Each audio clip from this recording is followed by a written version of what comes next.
Let's learn the throat cutting mate. And this is a mate that uses a chariot to cut the throat of the opposing general. Now in Xiangqi, the second to back rank is called the throat rank. So this is black's throat rank, and red's throat rank is right here. So the way this mate works is we use our chariot to slice the throat of the opposing general. They usually recapture, and with the help of another piece, in this case, our general, then we deliver a checkmate. So cut the throat, a4 plus 5, and then checkmate. And again, this requires the use of another piece, not just this chariot delivering the checkmate, because without a second piece holding this advisor in place, they would be able to block. Now, why can't the advisor move? It's because of the flying general rule. So the two generals are never allowed to see each other across an open file. So this advisor is pinned, it cannot move to block the chariot, because that would produce an open file between the two generals. Here's another example of the throat cutting checkmate. And this one's a little bit different because we will use two chariots in this one. So the defining feature of the throat cutting mate is to slice the throat and then deliver the checkmate. Now in this case, the general can sidestep the attack.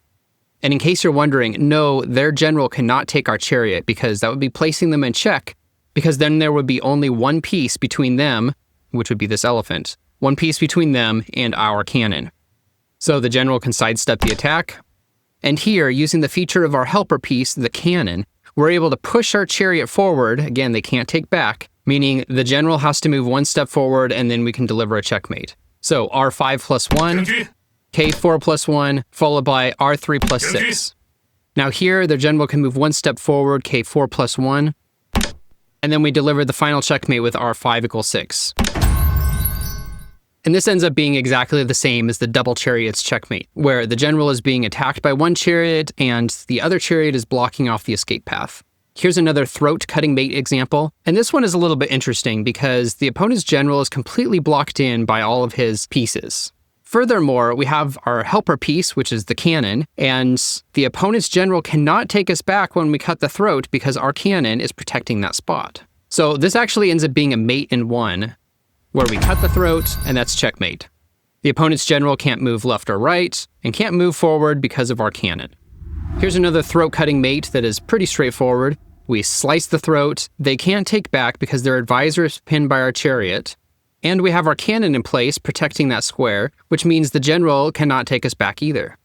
So cut the throat, the general has to sidestep it, and then we can deliver the checkmate with R2 equals 4.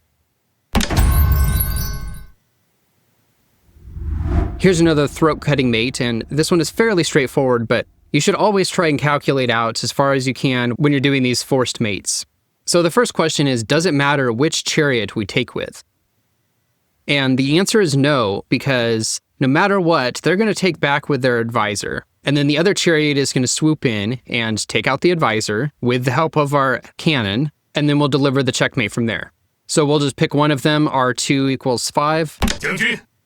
They take back with their advisor, and then we take back. And now here we're left with a situation where they can't step to the left because of the flying general rule. So they're forced to step to the right, K5 equals 6. Now in this example, we actually have two pieces that are helping the chariots deliver the checkmate. We've got the cannon on file 5, and we have the horse on file 3. So if we slide our chariot over here, that actually ends up being checkmate because the opposing general cannot take our chariot because of the horse, and the general cannot move back to file 5 because of the cannon, so that ends up being checkmate. Let's look at two more examples, and in this one, we're going to slice the throat. The advisor cannot capture because that would be putting a check on the general from our chariot, so let's go ahead and take. The opposing general has to slide to the right, and then here we can deliver a checkmate. And this is checkmate because we've got an attack on the general. The general cannot escape because of our fifth filed chariot as well as our horse. Now sometimes you have to be clever about making the throat cutting mate happen. So if we look at this example, it's not immediately clear how the throat cutting mate is going to work. If we go straight for the throat, they can take back with their advisor. But now what? How do we apply a checkmate? We could go R8 plus 9, applying a check, but they could just block with their horse, and the situation is not so easy to find a checkmate.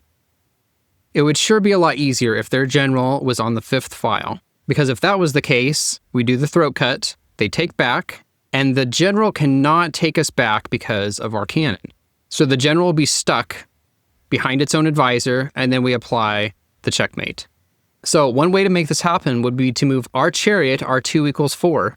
Their general can't take us because that spot is protected by our horse. They're forced to step to the left, and then we can apply the throat cutting mate technology. Xiangqi. So apply a check. General has to step to the left. Now we cut the throat. They take with their advisor, and we apply checkmate.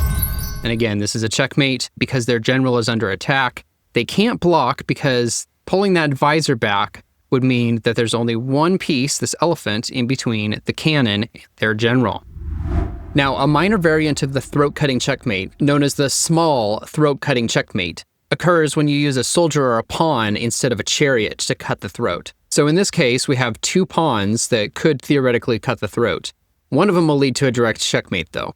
Let's look at this pawn first. So if p4 equals 5, the general can just sidestep that, and that's not going to be a checkmate for us. But if p6 equals 5, they can't take back because both this elephant and advisor are pinned by this cannon. The general can't sidestep it because we have a pawn on file 4, so that ends up being a checkmate. So again, this is known as the small throat cutting checkmate.